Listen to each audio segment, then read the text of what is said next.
Bienvenidos a Frontera Geek. El día de hoy les traemos a otro exponente de suspenso relacionado al misterio de los fantasmas y el mundo espiritual. Uno que, a diferencia de varios otros, sí se sustenta en una rama de investigación paranormal.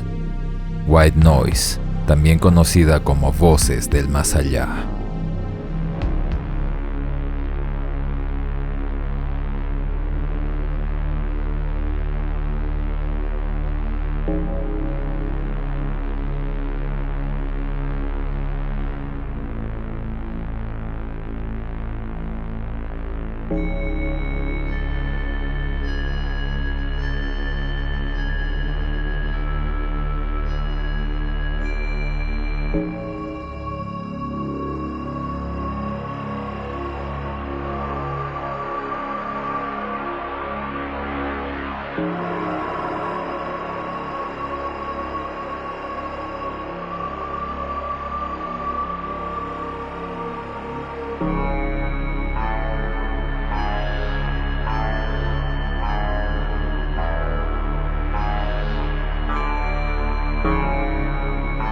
Antes de comenzar, enviamos un agradecimiento especial a nuestros Patreons y a los miembros del canal por su apoyo y fe en el proyecto de Frontera Geek.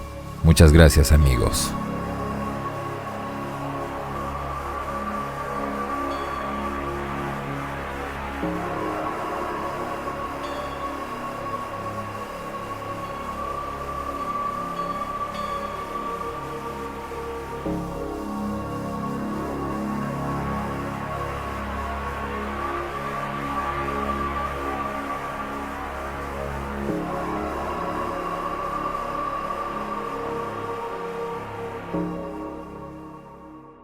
Tras el término de la era dorada slasher y durante su intento de resurgimiento con algunos remakes de sus más clásicos exponentes, el cine de horror y suspenso se hallaba ávido de nuevas propuestas, entre las que surgieron las ya reseñadas en el canal Sexto Sentido de Night Shyamalan y Los Otros de Alejandro Amenábar. Las dos más aclamadas cintas de entre muchas historias sobre fantasmas y el mundo espiritual, que junto a los relatos sobre demonios y posesiones, comenzaron a dominar el género de horror del cine contemporáneo, y entre ellas también se encuentra White Noise, conocida en países de habla hispana como Voces del Más Allá. Película que significó el debut cinematográfico del antes director de producciones de televisión, Geoffrey Sachs, británico con ya numerosos trabajos de cine y TV tanto en el mercado europeo como en el estadounidense. El protagonista de la cinta estuvo a cargo del inconfundible Michael Keaton, actor con una enorme filmografía que también le ha valido una gran cantidad de premios y nominaciones, incluyendo la del Oscar a Mejor Actor por su desempeño como Regan Thompson, el legendario Birdman. Junto a Michael, la actriz de cine y televisión Deborah Kara Unger en el papel de Sarah Tate, y el inglés Ian McNeice como el señor Raymond Price. La importancia del film, sin embargo, más allá de ser una producción cinematográfica y el impacto que tuvo en las tendencias para nuevas películas, radica en que el pilar de la historia se fundamenta en una de las ramas más importantes de la creciente y ya más difundida investigación paranormal: los fenómenos de voz electrónica o psicofonías.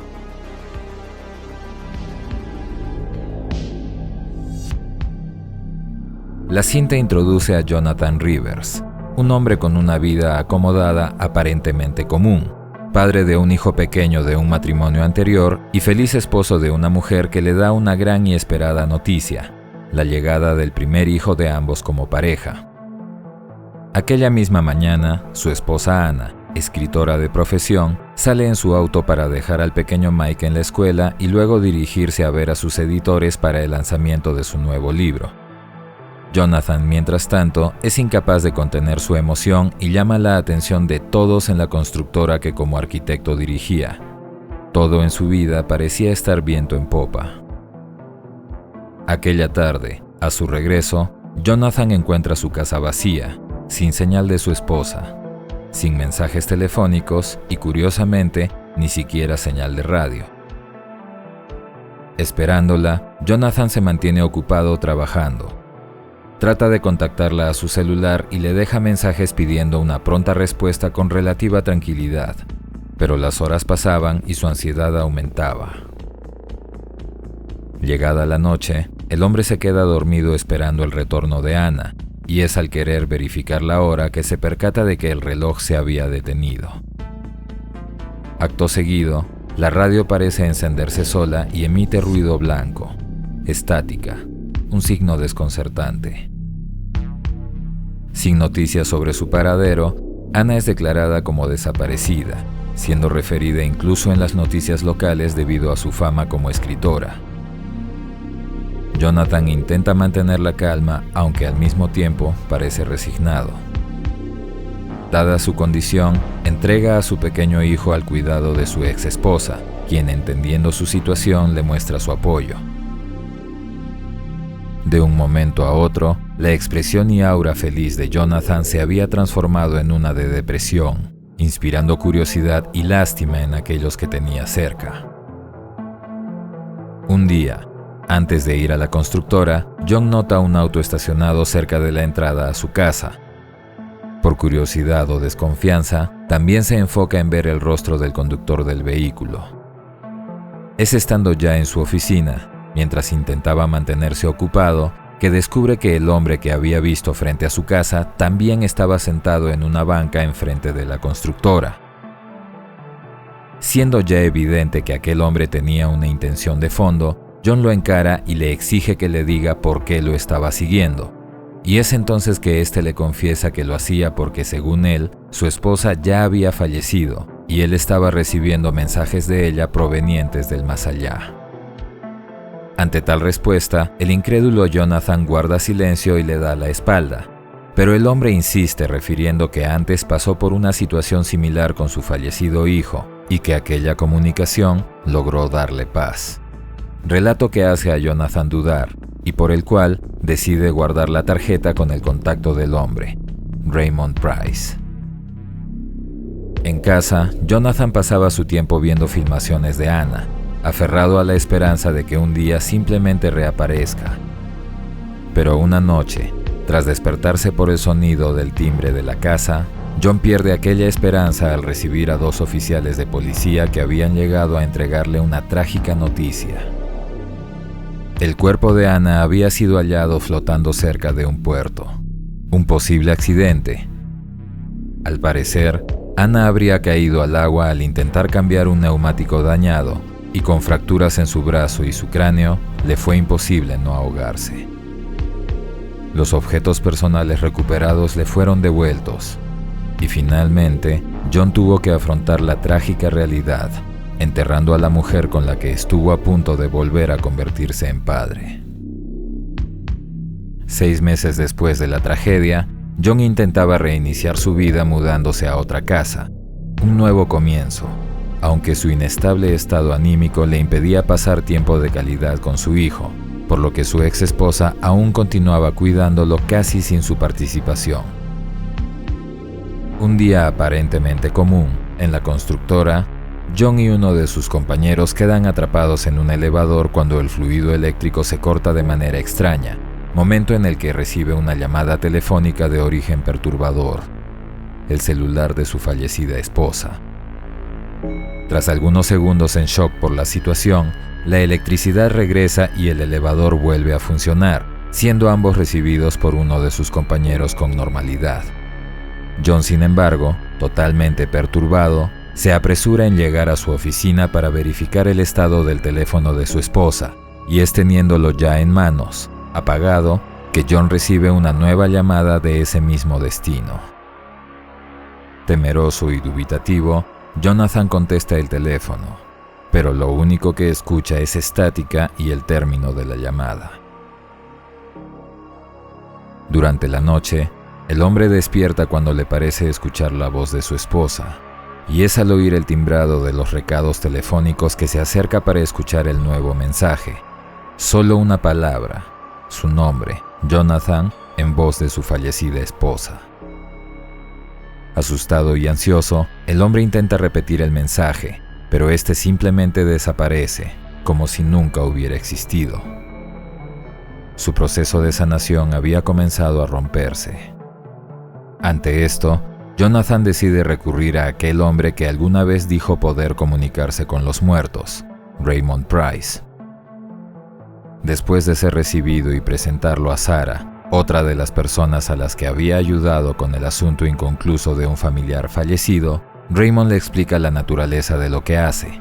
Los EVP, fenómenos de voz electrónica, mensajes provenientes de seres espirituales que gracias a equipos electrónicos comunes podían ser oídos o incluso observados.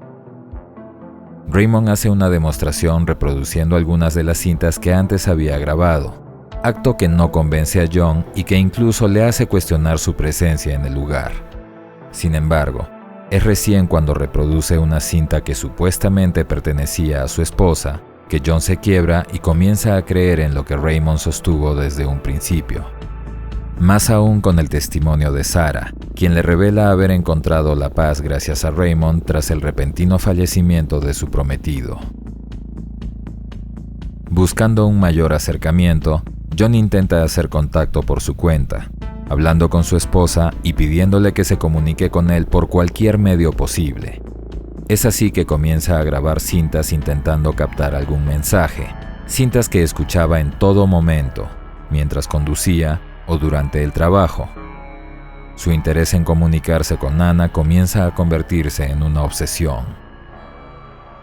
Nuevamente junto a Raymond, Jonathan escucha un nuevo mensaje captado por sus instrumentos, uno en el que Anna dice que lo ama, pero que también atrae a 3 entidades malignas que hacen fallar la electricidad con su proximidad, las mismas que se manifiestan en el audio, vociferando gritos, rugidos, insultos y amenazas. Perturbador mensaje que Raymond interrumpe y elimina, explicando que así como Anna y otros espíritus bondadosos, también existían entidades agresivas, incluso malignas. En casa, John escucha todas sus grabaciones, oyendo en una de ellas el nombre de una mujer, pero es antes de poder repetirla que recibe una llamada de Raymond, quien le pide que vaya a su casa porque algo raro estaba ocurriendo. Ya en el lugar, Jonathan encuentra la puerta abierta. La casa estaba totalmente oscura. La estación de edición había sido vandalizada. Y peor aún, entre los equipos arrojados al suelo, también se encontraba Raymond, asesinado. La silueta de 3 personas se dejaba ver en las pantallas del estudio, aunque Jonathan no les puso atención en ese momento. Después de informarlo, John atestigua cómo la policía retira el cuerpo y se compromete a ayudar en lo que sea necesario.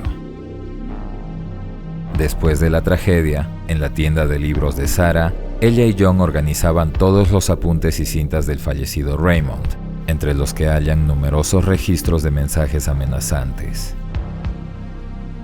Buscando seguir con las comunicaciones, Jonathan implementa su propio estudio de grabación y edición, y sin dar tiempo ni la atención necesaria a su hijo, a quien sigue encargando a su madre, se dedica a grabar cintas a toda hora, revisándolas una y otra vez, perdiendo el control por la frustración de no tener resultados. Sin saber qué más hacer, John recurre a una psíquica, quien primero refiere una dirección con la que él no estaba familiarizado y que le hace dudar de su eficacia. La mujer, sin embargo, comienza a acertar en algunas de sus apreciaciones, hasta que la espectral imagen de una entidad relacionada a los EVP la asusta y la obliga a separarse. La alterada joven le explica que los EVP no deben ser tomados a la ligera, puesto que atraen también a seres que solo buscan hacer daño. Contactar a los muertos era una cosa, pero entrometerse en sus asuntos era algo completamente diferente. La mujer le pide que se detenga por su propio bien, pero John se rehúsa y decide irse pensando que había perdido su tiempo, aunque antes de que pudiera retirarse, la mujer afirma que Anna estaba embarazada, algo que solo él sabía. Aún obsesionado y con su misma rutina, John recibe y graba un nuevo mensaje EVP, el mismo nombre que en otro momento escuchó, y después de anotarlo, hace uso de sus recursos para hallar a la persona que había sido referida. El nombre le pertenecía a una joven que había acabado de perder a su abuela. El mensaje provenía de ella, quien tan solo le pedía que sonriera, como si estuviera intentando confortarla y darle paz. Lo desconcertante era, sin embargo, que el primer EVP que la refirió había llegado una semana atrás, y la abuela de la joven tenía apenas 2 días de fallecida. En casa, el pequeño Mike continuaba haciendo su vida aislado del interés de su padre, quien, notoriamente enfocado en sus actividades, preocupa incluso al pequeño niño, situación que lo hace reflexionar un poco, aunque no lo suficiente para abandonar su misteriosa cruzada. Otra noche, John continúa observando sus instrumentos hasta que captan la imagen y la voz de quien parece ser su amada esposa, suceso que, estando a punto de sumirlo en un trance de alivio, se interrumpe cuando otra espeluznante aparición se superpone a la imagen. Es al repetir la grabación que John logra definir el sonido y entender el mensaje. Avenida Willow, la misma que aquella psíquica le refirió durante su sesión. Asumiendo que era Anna quien estaba tratando de decirle algo, John se dirige a aquella dirección, una solitaria carretera en medio del bosque en el que un auto había tenido un accidente. Es al escuchar el llanto de un bebé que John se apresura a ir al auto, sin darse cuenta de que 3 sombras abandonaban el lugar mientras él corría. Al acercarse, la mujer de la visión en el televisor aparece ante sus ojos pidiéndole que salve a su bebé, y muriendo segundos después cuando un pesado generador cae sobre el vehículo. Durante el velorio de aquella mujer, John y Sarah asisten para dar sus condolencias, pero él, enfocado en su propia necesidad, intenta decirle al viudo de la mujer que recibió un mensaje de su esposa pidiendo ayuda la misma noche en que murió, aseveración que hace reaccionar al hombre y por la cual le dice que aunque su fallecida esposa creía en esas cosas, él no, por lo que de manera muy agresiva le ordena que se aleje de él y de su familia. Estando solos, John dilucida que lo que creyó que era un mensaje proveniente de un fantasma era en realidad una advertencia sobre algo que aún no había ocurrido, una especie de precaución que Anna le estaba haciendo llegar para que él pudiera intervenir y evitar que sucedan otras tragedias. En casa, para continuar con su rutina, el obsesionado John cancela sus reuniones de trabajo y continúa grabando y revisando cintas sin prestarle atención al periódico, donde se anunciaba el secuestro y desaparición de otra mujer en los últimos días.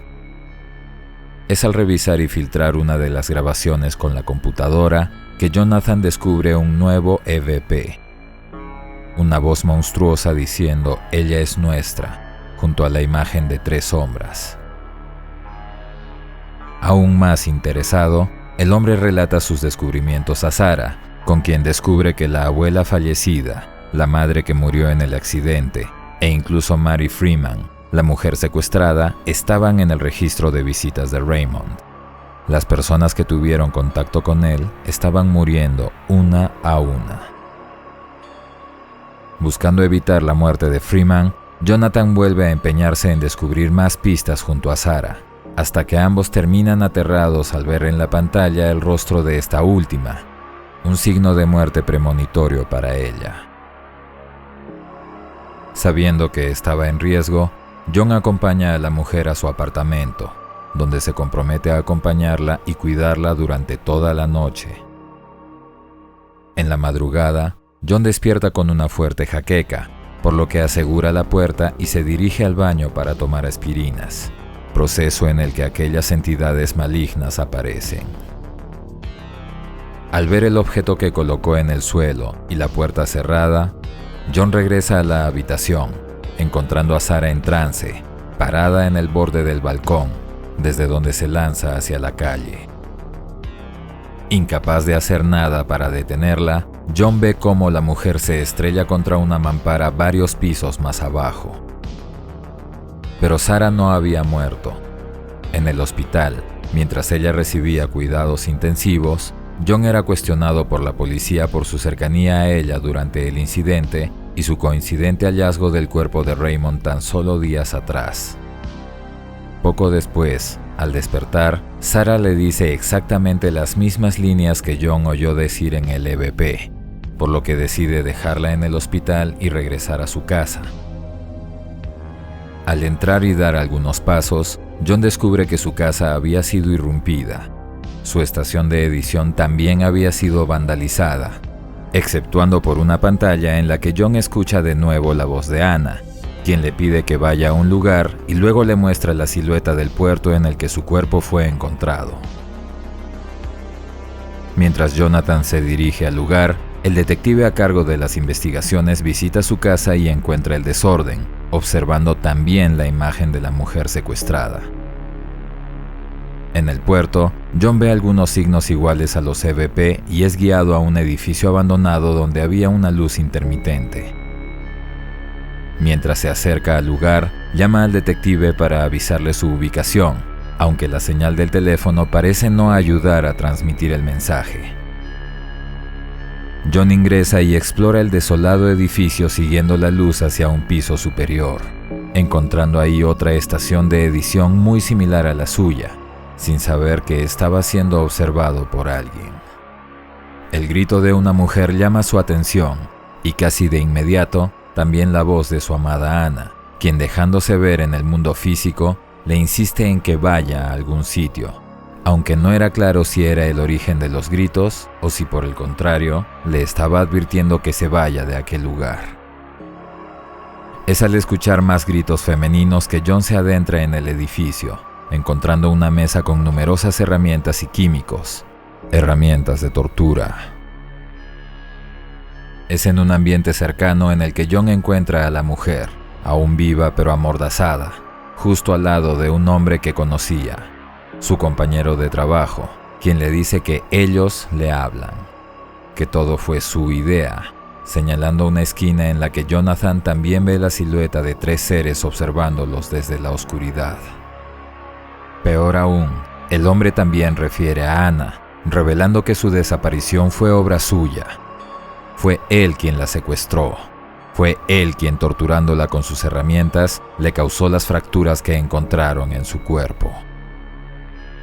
Mientras asimila toda esa información, John ve al sujeto acercarse a la mujer dispuesto a asesinarla, por lo que reacciona y corre a detenerlo. Pero es en ese momento en el que los 3 espectros que los observaban se lanzan a atacarlo al mismo tiempo. Mientras John es golpeado por aquellos espíritus impíos, Sarah despierta en el hospital teniendo visiones de lo que estaba ocurriendo. El cuerpo de John es deshecho por aquellos entes frente al enfermo asesino mientras Sarah grita impotente por lo que ocurría.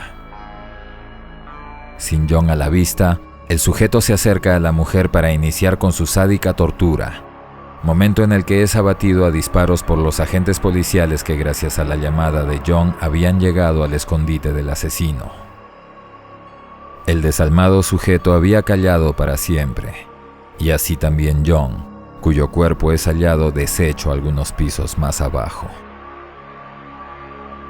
El día de su entierro, tanto su pequeño hijo como Sarah, su última amiga, asisten para llorar su partida. Pero es en el momento en el que Mike, su madre y su pareja suben al auto para irse en el que ocurre la real despedida. Cuando la radio se enciende sola y la voz de Jonathan surge entrecortada pidiéndole al pequeño que lo perdone. Suceso que paraliza y estruja el corazón de la mujer, pero que parece traer cierto consuelo al pequeño Mikey. Sarah ve partir al pequeño y a su familia, pero la sensación de acecho de aquellas entidades oscuras aún permanecía. Finalmente, la pantalla de algún televisor, en algún lugar, muestra que Jonathan y Anna estaban reunidos. Por fin. La cinta culmina con un mensaje afirmando que 1 de cada 12 de los miles de EVPs documentados es agresivo y amenazante. Esa es la historia de White Noise, Voces del Más Allá, una cinta que si bien no tuvo buena aceptación por parte de la crítica, fue mucho mejor recibida por el público, superando su costo de producción de $10 millones con una recaudación de más de 90 millones. Y esta es solo una de las razones por la que su estreno fue muy significativo. Comercialmente, su recaudación aseguró la producción de una secuela llamada White Noise: The Light, cinta protagonizada por un joven Nathan Fillion, conocido por muchos por su papel de Castle, y por Katie Sackhoff, Bo-Katan en The Mandalorian. Con un título afín, ese segundo film se presentó como una secuela de la cinta protagonizada por Michael Keaton, pero enfocándose en un concepto diferente, una interacción con el más allá más profunda que los EVP, las experiencias cercanas a la muerte. El personaje de Fillion, Abe, habiendo tenido una de esas experiencias cuando fue resucitado después de morir, regresa a la vida con la capacidad de detectar a las personas cuya muerte estaba próxima, percepción por la que él asume que debe intervenir en su favor, pero sin saber que cada persona que él salvaba era corrompida por entidades oscuras, convirtiéndolas en asesinas y desatando muchas más muertes. Situación en la que Abe se ve ante la decisión de tener que cegar las vidas de las mismas personas a las que salvó para evitar futuras masacres. Si bien esta secuela obtuvo una mejor recepción de la crítica, no fue así con el público, puesto que su recaudación no llegó a igualar su costo de producción. Y gran parte de ese desinterés provino del hecho de que, pese a ser una secuela, la historia no continuó los eventos del primer film.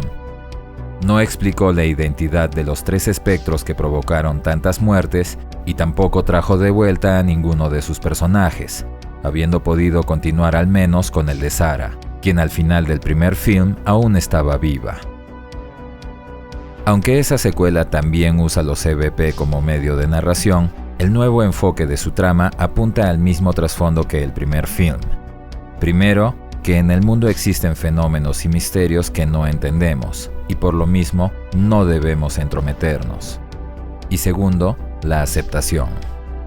Tanto Raymond como Jonathan se obsesionan con la grabación y manipulación de los EVP sin pensar en las consecuencias de lo que hacían, llegando incluso al punto de abandonar su vida persiguiendo respuestas para todas las interrogantes que tenían.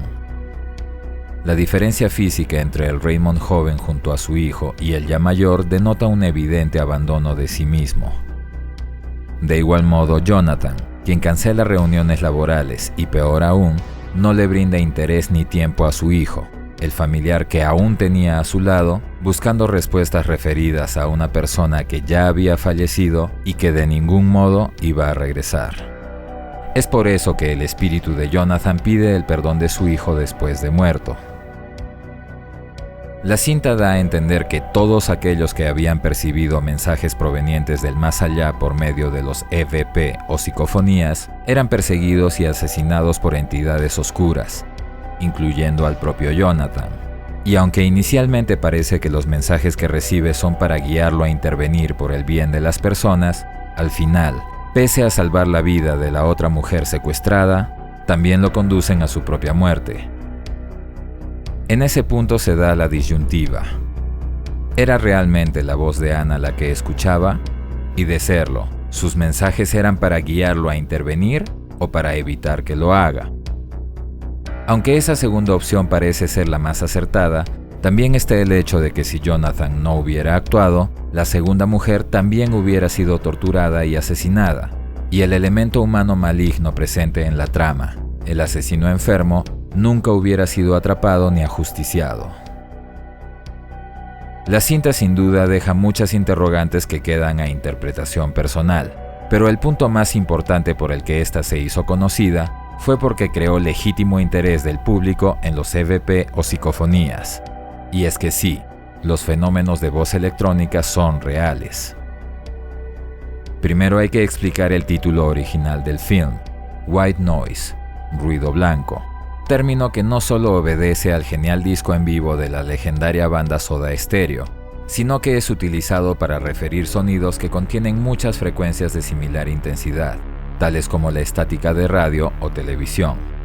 Y es por medio de ese ruido blanco o white noise que los fenómenos de voz electrónica pueden formarse, como si la existencia física de las ondas de sonido fuera necesaria para permitir su manipulación y transformación en mensajes de voz.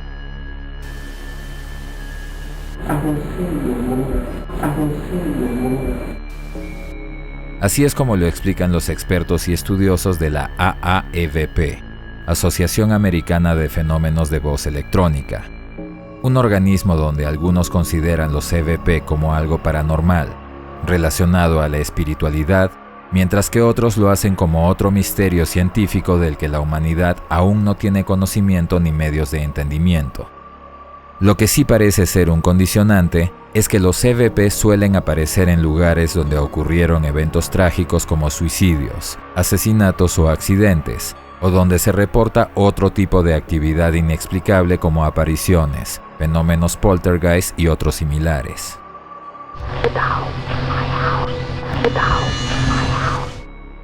La percepción extrasensorial de los llamados mediums suele ser eficaz en permitirles ubicar lugares con potencial de exhibir fenómenos de voz electrónica.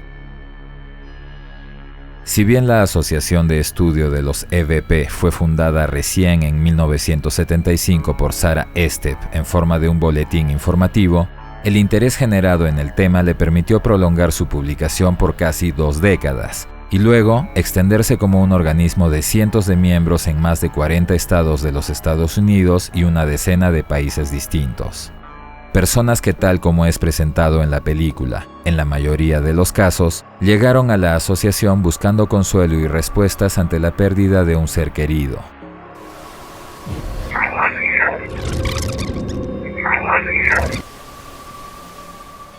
Tal como en la cinta se plantea el problema de la aceptación de la muerte, la asociación también se convirtió en una especie de grupo de apoyo para personas cuya pérdida les había impedido continuar con sus vidas. Una característica que sin duda deja abierta la posibilidad de que el fenómeno sea en realidad una apofenia nacida del anhelo de consuelo. Y es por eso que ellos mismos indican que nadie tiene que creerles lo que sostienen, puesto que cada quien puede comprobarlo por sí mismo. La asociación explica cómo captar psicofonías o fenómenos de voz electrónica con métodos sencillos y al alcance de todos. Métodos que pueden ser puestos en práctica en sus propias casas.